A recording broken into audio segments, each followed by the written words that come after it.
sobre este nuevo conocimiento de los orígenes a los que ha iniciado la confrontación con lo real y la muerte y el sentido de la nada.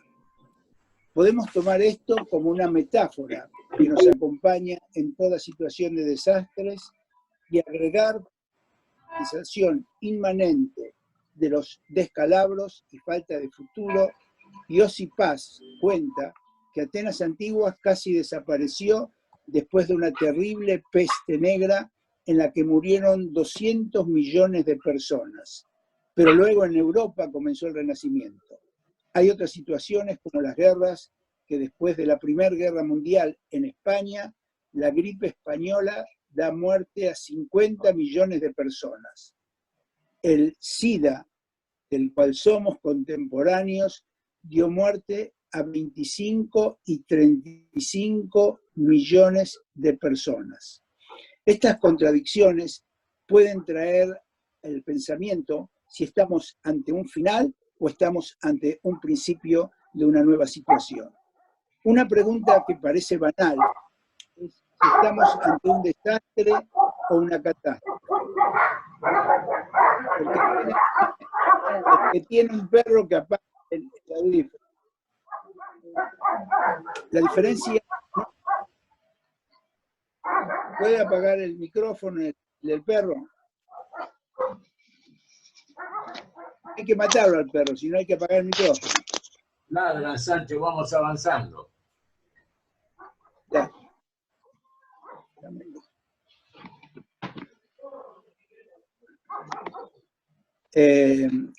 La diferencia entre un desastre y una catástrofe no es semántica.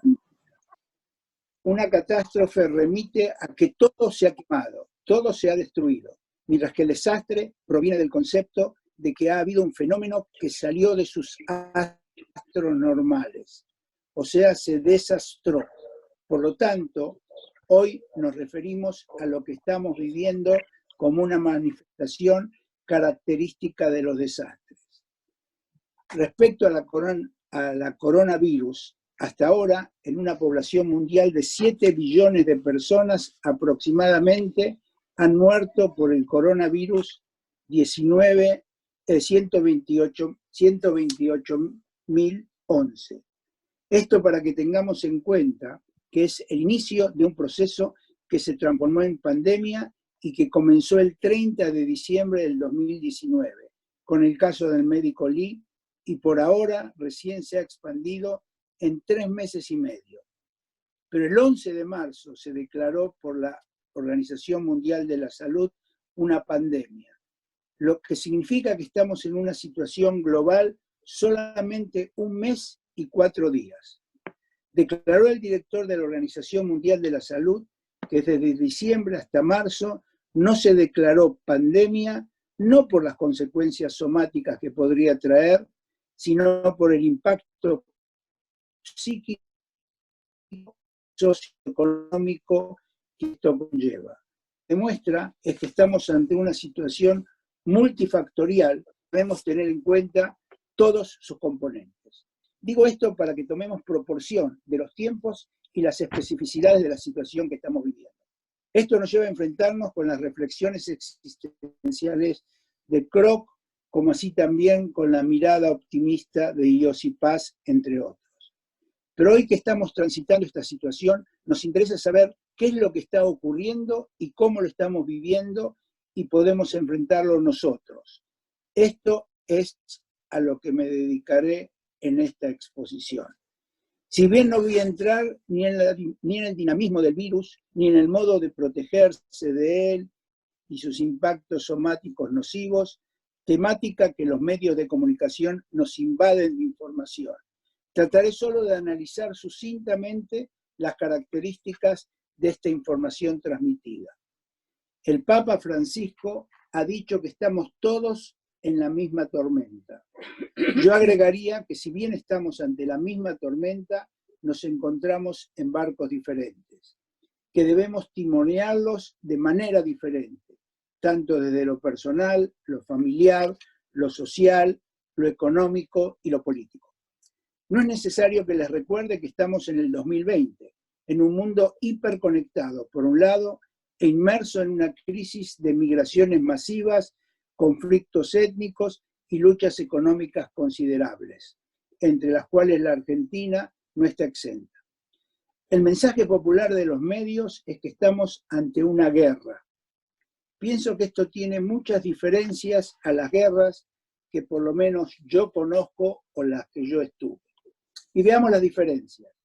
En una guerra se combate ante uno o varios enemigos detectados con las armas que tanto un ejército como otro poseen.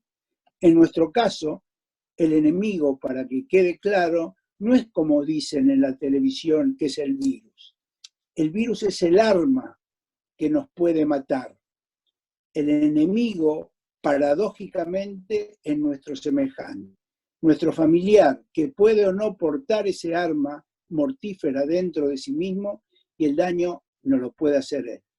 Luego me remitiré a lo que esto puede causar en las relaciones interpersonales que este tipo de fenómenos emergen. Una guerra tiene metas explícitas o implícitas. En este caso, nos estamos enfrentando ante el sinsentido, una situación sin metas establecidas por los humanos. Una guerra incentiva a la acción de los participantes, mientras que para enfrentar a esto es la iniciación y la falta de contacto personal lo que debemos hacer. Actitud muy lejos de las cualidades humanas que tiende al dominio de la naturaleza, de los entornos y de sus creaciones. Durante una guerra se incentiva la producción de la población para enfrentar estas situaciones, mientras que hoy la producción es de casi todos, en todos los ámbitos están paralizadas. Esto tiene una implicación económica, por un lado, y otra que es de orden psíquico y el modo en que se puede sostener una inactividad productiva a lo largo del tiempo. Una guerra está marcada en el tiempo, a pesar que puede ser especial como la Guerra de los 100 años, pero por lo general y especialmente en nuestra época están marcadas en un tiempo bastante acotado. Hay dimensiones del tiempo en esta pandemia que son incalculables y no existe una representación psíquica acerca del tiempo y el espacio que significa esta pandemia. En una guerra los cercanos son los aliados, ya sea por cercanía física o ideológica. En el concepto de aliados y enemigos es uno de los que veremos en adelante cómo va a ir adquiriendo características propias, ya que comenzamos a ver ayer, solo ayer, en el caso de Claromecó, cómo casi se lincha a un ciudadano que regresa a su casa por la cuarentena, pero la población lo rechaza de su pueblo porque puede estar infectado, a pesar que cumplía con todas las normas de la sanidad establecidas. En una guerra no están todos bajo una misma amenaza. Pueden estar los que asisten, los que cuidan, los que realizan actividades religiosas. Aquí estamos todos bajo una misma amenaza, con distintas predisposiciones, siempre negativas, como la comorbilidad. En una guerra hay una unión emocional y un aliento de unión. En esta situación comienzan a emerger todo tipo de manifestaciones emocionales, en los balcones, en los cantos, pero tendremos que tener en cuenta cómo esto se seguirá desarrollando en el tiempo. Pero ¿qué es lo común que tiene esto con las guerras? Es que hay un grupo de soldados o combatientes que arriesgan más sus vidas que otros. En nuestro caso son los agentes de la salud, médicos, enfermeros, camilleros, etcétera, los de seguridad, entre otros, que se encuentran ante un mayor riesgo. Eso tiene una dinámica muy especial, tanto en las guerras como en esta situación, creándose actitudes sociales y familiares que luego detallaré cuáles son ellas. Se parece más al terrorismo que a una guerra, puesto que uno no sabe de dónde vendrá el mal y cómo defenderse ante él. A diferencia de las problemáticas que nos enfrentamos en la vida cotidiana, en la cual las personas acuden a tratamientos o en búsqueda de respuestas en forma individual, en ambos casos las instituciones toman a su cargo la modalidad de acción que se le impone a la población. En ambos casos, la guerra y esta pandemia, por tratarse de poblaciones masivas, hay una tendencia a los protocolos, pero no solo protocolos relacionados al modo de comportamiento para prevenir la infección, sino a protocolos de acción y de atención. Cosa que siempre he rechazado en cada una de las situaciones y en cada uno de los desastres. Una vez aclarada la especificidad de nuestra situación, veamos el tema de las dimensiones que están en juego. Nosotros nos movemos en forma activa en 5 dimensiones diferentes, que por lo general están activadas por nosotros mismos. Ellas son la dimensión somato-instintual, la psíquica, la social, la estéreo, o sea, en el entorno o espacio que nos movemos, y la crono, o sea, la disposición de nuestro tiempo. Quiere decir que en este momento todas estas dimensiones se encuentran absolutamente desarticuladas entre sí como lo vivíamos hasta ese momento. Se debe una relación nueva y específica de cada una de estas relaciones. Hay 3 momentos de estas situaciones con sus características especiales.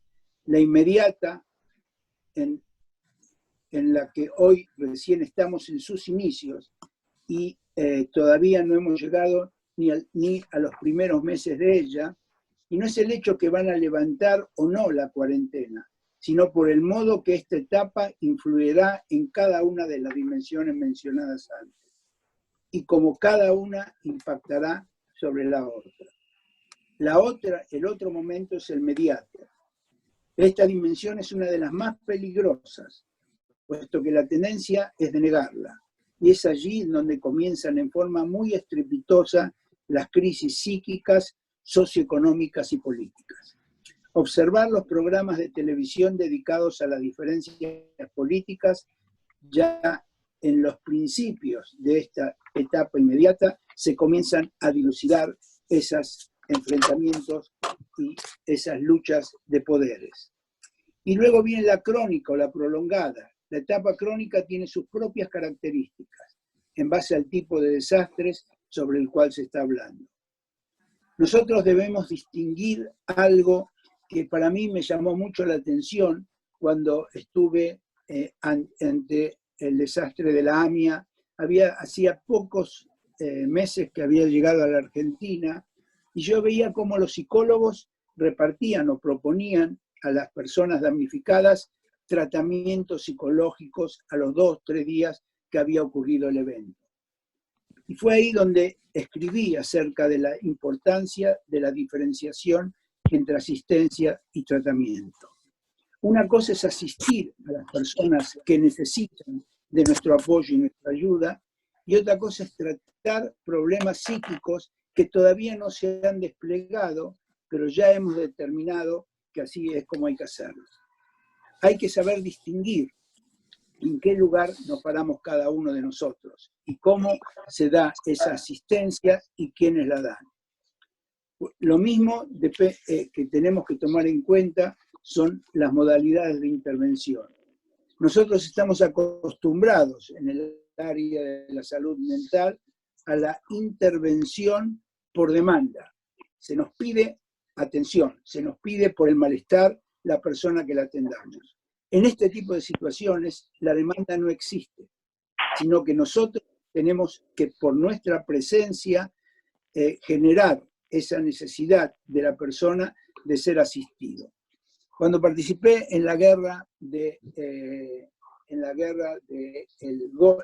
primera guerra del Golfo, ahí mis colegas me proponían de que tenemos que aparecer como psicólogos, psiquiatras, etcétera. Y yo le decía, no, nosotros tenemos que aparecer como personas que vienen a asistir a los que necesitan. Darles toalla, jabones, etcétera, pero poder escuchar qué es lo que les pasa con un oído profesional como el que nosotros tenemos. Y no el título de psicólogo, psiquiatra, el que va a atender. Y eso es lo que yo llamo la atención por presencia. Y acá justamente la posición es quiénes hacen esa asistencia, porque mis colegas profesionales de mucha experiencia me decían, bueno, que eso lo hagan los principiantes y nosotros nos sentamos en nuestros consultorios y seguimos atendiendo de los consultorios. Pero justamente no debe ser así, a mi entender.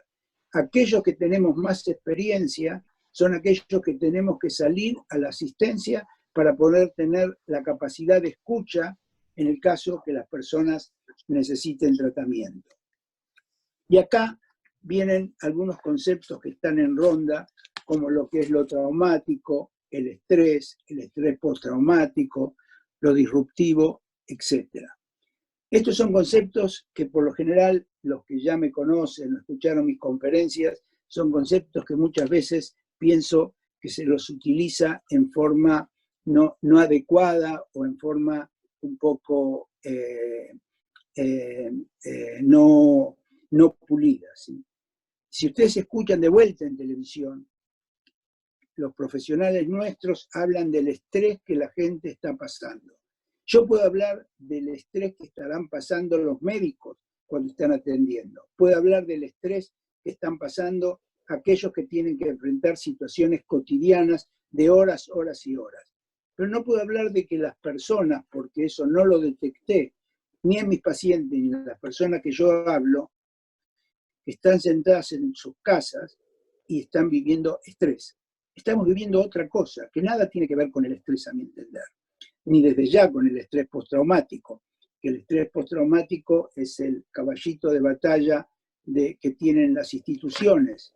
Recuerdo cuando en Cromañón tuvimos que atender a la gente y las personas mayores que habían perdido a sus hijos, había que darles el sello de estrés postraumático para que la institución lo pueda atender, porque si no, no se reconocía otra forma que la institución lo debía atender. Es por eso que la postulación de lo que podemos estar es ante lo disruptivo. Pero en este caso, el tema de lo disruptivo debemos analizarlo un poquitito más y con mucho cuidado. Antes de hablar de lo disruptivo, tenemos que ver que estamos enfrentados ante una amenaza. Una amenaza que aparece por inferencia de cuál es su manifestación, cuáles son sus síntomas. Y como vemos, cada vez los síntomas de esta amenaza van variando, ¿sí? Se van agregando más y más y más. Al principio era la tos, después era el cansancio, después el dolor de cabeza, después la falta de olfato, y así sucesivamente los problemas respiratorios, y así sucesivamente vamos detectando cuál es la esencia y la especificidad de la amenaza. Y es esa amenaza la que provoca la adversidad. Y esa adversidad sí, es la que mueve nuestra vulnerabilidad ante este tipo de situaciones. Es por eso que nosotros hemos propuesto el concepto de inmunidad psíquica. Inmunidad psíquica ahora, por el concepto de inmunidad, es como si estuviese muy relacionado con el concepto de la inmunidad física. Pero la inmunidad psíquica, que ya la habíamos postulado muchos años atrás, habla de 3 factores. Un factor es reconocer el factor de daño, qué es lo que me va a dañar. Segundo, y muy importante en este caso, y por eso lo enfatizo, es saber cuál es mi típica reacción ante esto. Porque el mayor problema es que a veces nosotros quedamos capturados por nuestra propia reacción y eso lo transformamos en patológica, ya sea el correr ante situaciones de peligro, ya sea el encerrarme, ya sea el no poder manifestarlo con palabras, etcétera, etcétera. Y el tercer elemento es qué recursos o qué medidas tomé para que eso que está pasando no me siga sucediendo. Entonces es ahí recién donde viene lo disruptivo, que quiere decir el impacto que tuvo ese fenómeno, que es esa amenaza y esa adversidad sobre mi psiquismo. Lo único que podemos saber ahora que puede ser que tenga una especificidad, un impacto sobre mi psiquismo especial que lo podremos calificar como disruptivo. Pero lo disruptivo puede venir por un evento que pasó o como nos está pasando ahora por un entorno sobre el cual escribimos con el doctor Café y el doctor Collazo algo que llamamos el síndrome de ansiedad por disrupción en el 2001, cuando lo que transformó en patología era lo que estaba sucediendo en el entorno y no la patología de las propias personas. Por eso debemos tener en cuenta cuáles son las reacciones físicas y psíquicas. Hoy hay una variedad tan grande hasta el momento que es casi imposible incluirlas dentro de una nosología psiquiátrica o de distintas funciones de psicología que nosotros conocemos. Hoy escuchamos de pacientes, amigos, colegas, expresiones de no sé qué es lo que me está pasando. Trato de ver y trato de hacer, pero no puedo hacer. No puedo sentir que pienso en forma clara y precisa. Pensaba que con el tiempo que tenía podía escribir, crear, etc. Hasta se escucha que no entiendo cómo estoy tanto tiempo con mi pareja y no discuto. Extraño, y lo escucho varias veces, y eso la verdad que me queda, es uno de los fenómenos muy especiales de esta pandemia que todavía no las entiendo. En el futuro veremos a esto cómo se va transformando en nuevas modalidades desconocidas y que pueden entrar dentro del factor de lo ominoso o modos de reacción más conocidas. Pero estoy seguro que habremos visto que ante este tipo de impactos aparecerán fenómenos que nosotros, desde el punto de vista de la salud mental, tendremos que empezar a reconocerlos. En el año 2001 o antes, escribí sobre las 10 paradojas y las 10 Ws. En este mundo de la salud mental, en los desastres, entiendo que hay 10 paradojas las cuales quiero mencionar, porque quiero hacer esto corto para que pueda cada uno después preguntar o expresarse. Y una de las paradojas es que lo patógeno es la situación y no la relación ni la producción subjetiva de la persona. Otra cosa que es paradójico es quien asiste también es afectado. Todos nosotros estamos afectados por la situación. Y el tema es en qué lugar nos sentamos, si en el de afectado o la persona que tiene que asistir. Y cómo vivimos eso, que estamos nosotros afectados o asustados y no sabemos cómo reaccionar. Otro de los temas es la diferencia entre la prevención y la precaución. En la UNESCO se trabaja por el principio precautorio. La diferencia entre la prevención y la precaución es que la prevención es el hecho de que yo puedo prepararme ante cosas que sé que pueden suceder. Entonces me tengo que prevenir que eso no suceda. El principio precautorio habla de que me tengo que preparar ante lo desconocido. El ejemplo es Suiza, que no sabe si los hielos de las montañas se van a derretir en algún momento. Pero Suiza ya se está preparando ante eso que no sabe si va a suceder o no, o cómo puede suceder. Hoy debemos desarrollar el principio precautorio, porque debemos tomar medidas ante cosas que no sabemos cómo se van a seguir desarrollando. Otra de las paradojas es asistir a personas normales ante situaciones anormales. Y esto no es lo que estamos acostumbrados nosotros en nuestra vida cotidiana como profesionales. Hay un tema que vamos a ver cómo se va a desarrollar en esta pandemia, que es la necesidad de la víctima.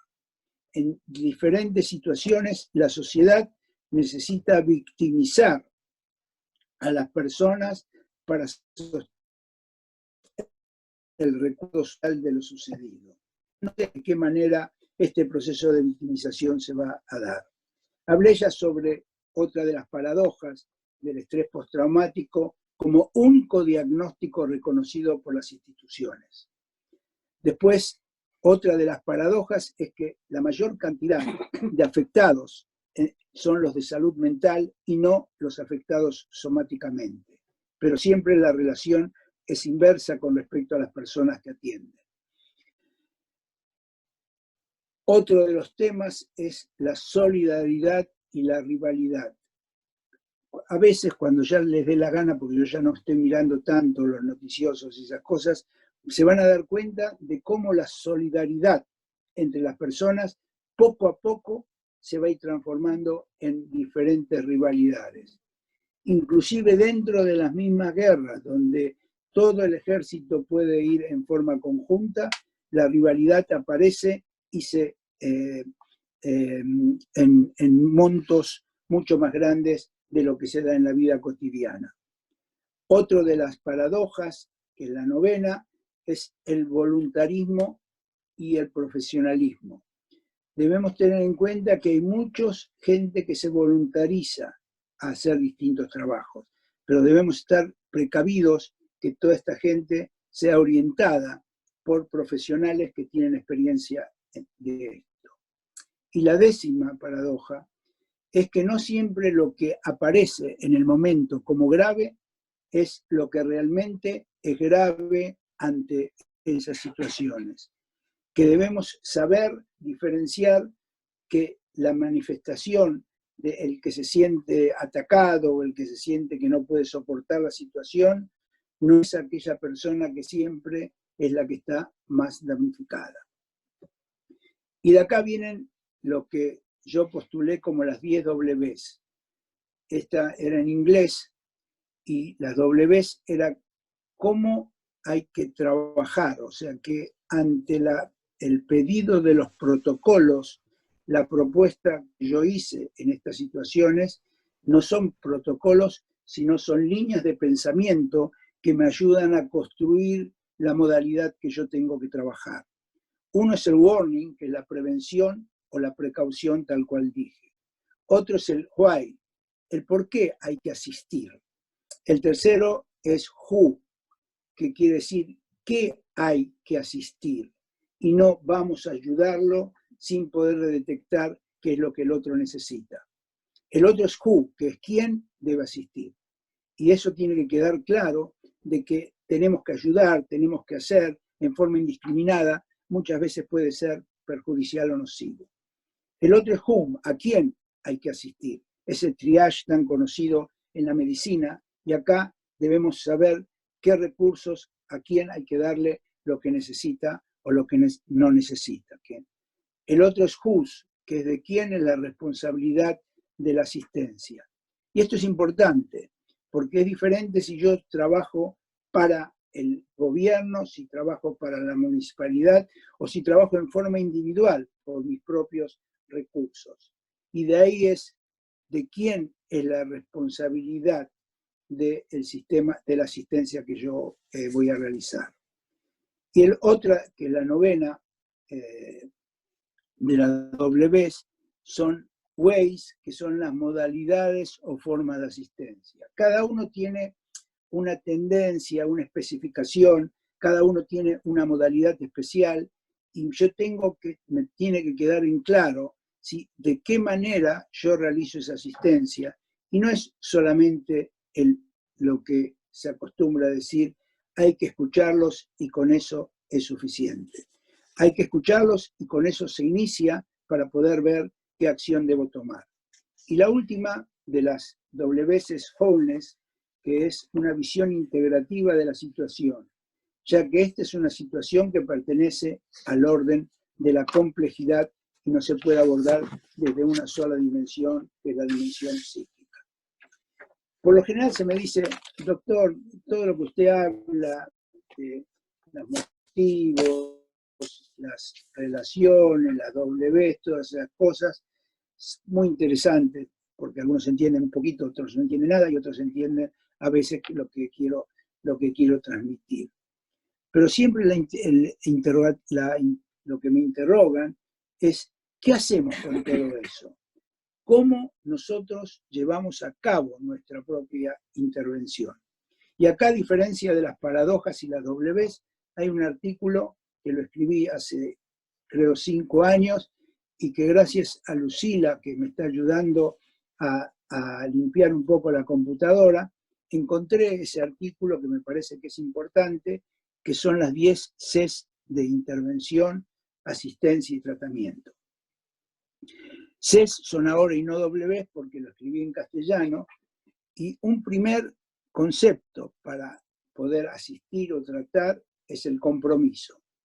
¿En qué medida yo asumo el compromiso para tratar a ese paciente y no voy porque tengo que hacer algo o no voy porque justo me toca a mí la guardia, sino cómo me comprometo ante ese paciente o esa persona que estoy asistiendo?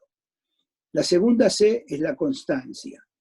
Muchas veces se empieza un trabajo porque yo estoy 3 meses en un servicio, en una rotación, etcétera, pero no existe constancia de la persona que está tratando cuando tanto se habla de la constancia del objeto con respecto a los tratamientos. La otra C es la continuidad. O sea, en qué medida yo hago una intervención, que esa intervención después puede ser continuada en la medida que sea necesario. Luego viene la coparticipación. Esto quiere decir que en la medida que yo intervengo, tengo que hacer participar a las otras entidades que pueden tener relación con la asistencia de las personas. A veces se piensa que no es necesario el hecho de trabajar con los trabajadores sociales, con las instituciones. No, y la filial. 0099. ¿Cómo? Nosotros hacemos nuestro trabajo desde nuestro consultorio psicológico y no en participación de las otras instituciones. La otra C es la coherencia. ¿Sí? ¿En qué medida lo que yo estoy haciendo es coherente con mi propia modalidad de trabajo, mi propia formación? Y no importa si mi formación es cognitivista, si mi formación es freudiana, si mi formación es winnicottiana, lacaniana o como sea. Pero tiene que haber una coherencia entre la modalidad que yo pienso, el procesamiento psíquico y la forma que yo realizo mi intervención. La otra C es la contigüidad. ¿Sí? Había una época de Freud en la que decía de que para poder entrar al análisis había que separarse de la vida cotidiana, de las actividades cotidianas, ¿sí? Pero hoy sabemos que lo importante es que todo tratamiento tiene que tener contigüidad con la vida cotidiana de uno de los pacientes. La otra es la contención, un concepto muy claro para la mayoría de los profesionales de la salud mental, y cuando hablo de contención, ¿sí? Lo pongo en la misma bolsa la contención y el sostén del paciente que nosotros asistimos. La otra es el correlato. Y correlato, acá hay, en uno de los artículos que escribí sobre el relato mítico y la creación mítica en la relación con los pacientes en situaciones de desastres y catástrofes, hay un correlato que quiere decir que hay un relato de a dos. El relato que se va construyendo en esa relación específica que se da entre asistente y asistido, terapeuta y paciente, psicoanalista y paciente, etc. La novena es la consistencia. O sea, en qué medida esto, ¿sí?, es consistente a la labor que estoy realizando, ¿sí?, desde el punto de vista terapéutico. ¿No? Y vuelvo a insistir que no es solamente ir a charlar y conversar con los terapeutas. Y la décima es la capacidad de crítica que podemos tener cada uno de nosotros, tanto sea desde el punto de vista de nuestros supervisores, nuestros colegas, y una capacidad crítica propia. Traje acá todos estos conceptos, que yo no pienso que podemos abordarlos todos juntos en una sola conferencia, sino simplemente para tratar de transmitir que en este momento debemos tratar de pensar la diferencia que todavía no podemos simbolizar, o que todavía no podemos tener la visión o la representación de lo que sucede. Enfrentar la incertidumbre ¿sí? No nos da la capacidad de representación de lo que sucede. La incertidumbre no es representable ni tampoco el humano lo puede soportar. Nosotros estamos acostumbrados a crear entornos y crear situaciones de estabilidad o que nos pueden dar una certidumbre relativa para enfrentar este tipo de situaciones. Por lo tanto, lo que quise traer hoy ante ustedes es un simple pantallazo de temáticas que espero que pueda desarrollar un diálogo, una conversación y unas preguntas de cada uno de ustedes y que podamos entre nosotros pensar y dialogar en forma conjunta. Muchas gracias.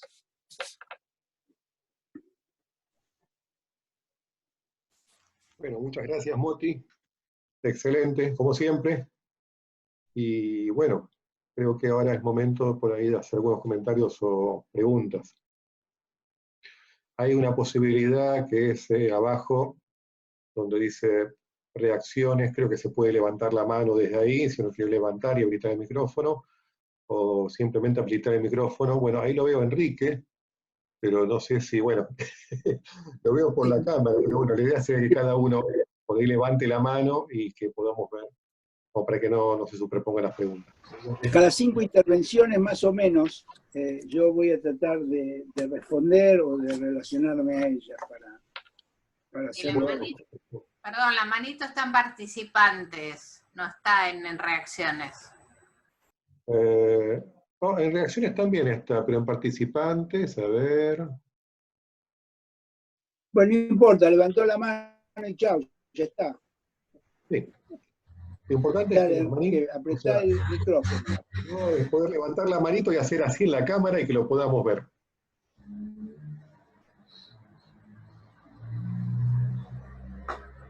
Apretá el micrófono, apretá el micrófono que tenés abajo. ¿A quién están hablando? A Enrique. No, Moti, yo lo que estaba haciendo era recorriendo los iconos que estaban abajo, pero no tenía por ahora una pregunta. Moti, León Cohen-Bello quería hablar. ¿Quién? León Cohen-Bello. Hola. Tenía una propuesta para hacer. Sí, más que preguntas, yo quisiera que aprovechemos el tiempo restante en cuestiones que me parece que deben ser más organizativas. Yo creo que acá tenemos reunido un grupo de gente de altísima calificación en los temas de la salud mental. Sería una lástima que entremos en disgregarnos en conceptos aislados y perdamos la oportunidad que a mí en lo personal me parece lo más importante en este momento, que es todo lo contrario, no tener ideas tan originales, sino poder concentrarnos en acciones concretas. Recuerdo, por ejemplo, cuando trabajamos en lo de Cromañón, se había organizado un núcleo central de gente que coordinaba todo. Después, detrás de eso, se hizo un comité de expertos y mucho más amplio, la gente que trabajaba en contacto directo con los damnificados. No sé si ese sería el modelo exacto, pero sugiero que pensemos en alguna forma organizativa para que incluso las ideas que cada uno puede ir desarrollando en su área específica puedan tener una canalización efectiva sumando nuestras capacidades.